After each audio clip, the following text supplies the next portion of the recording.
يا ستي هو في حد بيبص في الدرجات تاني تظلم ونيليتيه؟ اعملي له حاجه حلوه فرحيه. هتضايقي الواد ليه وتقولي له تظلم ودرجتك وحشه؟ مفيش حد بيبص في الدرجات تاني، هو في تظلم بيجيب درجات؟ السلام عليكم ورحمه الله وبركاته. الفيديو ده ان شاء الله باذن الله اعلمك ازاي ما تتنازليش عن حق ابنك اذا كنت واثقه من درجته واذا كنت واثقه من مستواه، ولازم تعملي له تظلم. التظلم يا جماعه بيجيب درجات، التظلم بيجيب درجات وبيجيب درجات كمان كتير جدا. اول حاجه عشان تعملي تظلم، تاني يوم النتيجه تتوجهي للاداره التعليميه لشؤون الطلبه، تدفعي 35 جنيه وتحددي المواد اللي انت هتقدمي فيها تظلم لابنك او بنتك. هتروحي للخزينه تدفعي 35 جنيه، هتدفعي 35 جنيه على الماده. لازم تاخدي وصل، لازم تاخدي وصل، ولازم يبقى معاكي بطاقتك او بطاقه ابنك اللي هو في الاعداديه. محدش يقولك اقعدي مش نجح، محدش يبطل عزيمتك، ما تعوديش ابنك ان هو يستغنى عن حقه وان هو يتنازل كده. طالما تعب يبقى انت تستمري معاه، حقه ان انت تجيبي له درجاته، وفعلا بيجي درجات جديد كتير جدا في التظلم. تمام، انت دلوقتي قدمتي، هيديكي ورقه واسم ابنك والميعاد اللي هيروح فيه الكنترول. تمام، اول حاجه هتخشي الكنترول او تروحي قبلها بربع ساعه، لان في ناس بتتاخر عن ميعادها، فممكن تروحي بدري لو وراكي حاجه فروحي بدري. هتروحي يبقى معاكي قبل ما تروحي كمان هقولك على حاجه تعمليها. هيبقى معاكي نموذج اجابه بتاع المحافظه اللي ابنك امتحن فيها، محافظه الشرقيه، محافظه كفر الشيخ، وكمان يبقى معاكي توزيع الدرجات. تمام، هتخشي تسمي بالله، ما تعتمديش على ابنك هيتفاجئ اساسا بالكراسه وترجع له الذكريات بتاع الزمان والامتحانات والقرف والبتاع. انت ذاكري، ما تلوميش ابنك اذا كان حل الغلط شخبط كتير كده، ما تبصيش تماما.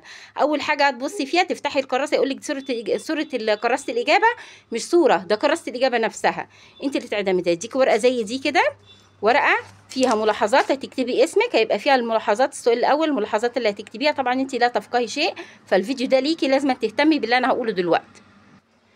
اول حاجه افتحي سمي الله كده، هيبقى في اول دي كراسه الاجابه يا جماعه، في هنا في مرايه في كراسه الاجابه. سيبك بقى من ورقه الملاحظات دي على جنب، وسيبك من نموذج الاجابه، وسيبك من توزيع الدرجات، ولازم يبقى معاكي كالكوليتر عشان تحسبي، لان هتطلعي درجات. تمام، ادي المرايه عندك اهي، دي اول صفحه اسمه ما بتبقاش موجود. هو طبعا انت هتسلمي له رقم جلوسه، لازم يبقى عارف رقم جلوسه، وهينادي عليه، هيخش يديله كراسه الاجابه. اول ما يفتح كراسه الاجابه خديها منه، قول له مالكش دعوه، خديها انت وامسكيها. هتلاقي هنا المرايه دي بيبقى فيها درجات، السؤال الاول، السؤال الثاني، السؤال الثالث، السؤال الرابع. السؤال الاول بيبقى قدامه درجه، والثاني درجه، والثالث درجه، والرابع درجه، وفي الاخر مثلا يبقى كاتب لك ايه درجه معينه 35.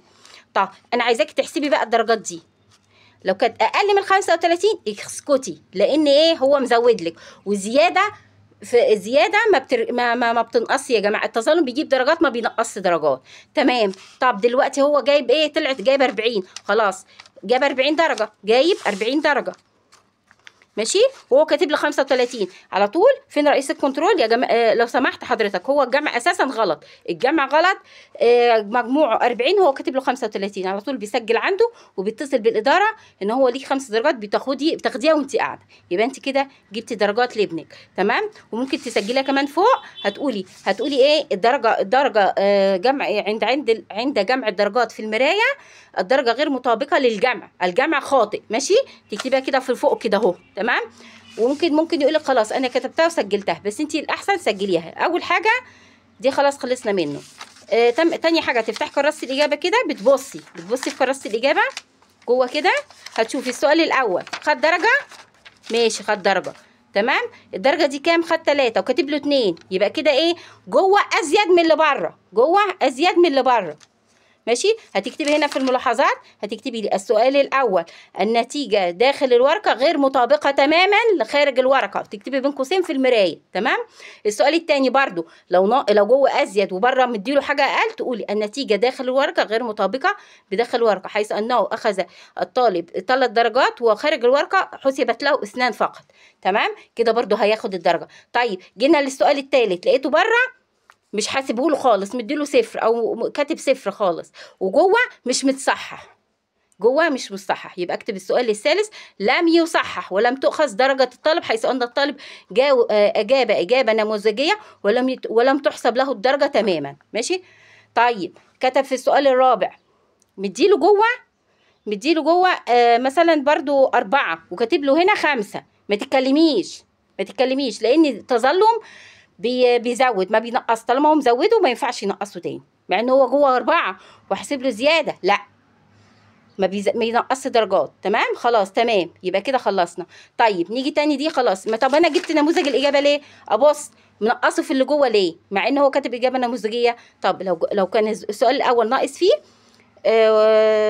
طبعا هتروحي كاتبه ايه، او السؤال الرابع، خلينا في السؤال الرابع ناقص فيه، هتكتبي ايه؟ أرجو إعادة تصحيح السؤال الرابع حيث أن الطالب أجاب إجابة نموذجية ولم تحسب له كاملة. تمام. وكده يا جماعة إن شاء الله بإذن الله كده خلصنا التظلم. قفلي بقى وطمني، ما تعتمديش على ابنك هيبقى متنح. طبعا احنا أمهات أو أولياء أمور لازم نبقى مسؤولين منهم، لأن احنا بنحطهم على أول الطريق. يلا يا جماعة ما تسمعيش حد. أنا لقيت ناس حرفيا بيقول لي التظلم ما بيجيبش درجات، وأنا رايحة أعمل تظلم لقيتهم في وشي. ماشي. فانتوا بقى ايه طبعا، واستعينوا على قضاء حوائجكم بالكتمان. لما تروحي ما تقوليش اساسا، ولا تقولي اعملي حاجتك واتكلي على الله. يلا، لو عجبك الفيديو يا ريت تحطي لايك، ما تنسينيش في الاشتراك لو كنت مش مشتركه. والسلام عليكم ورحمه الله وبركاته.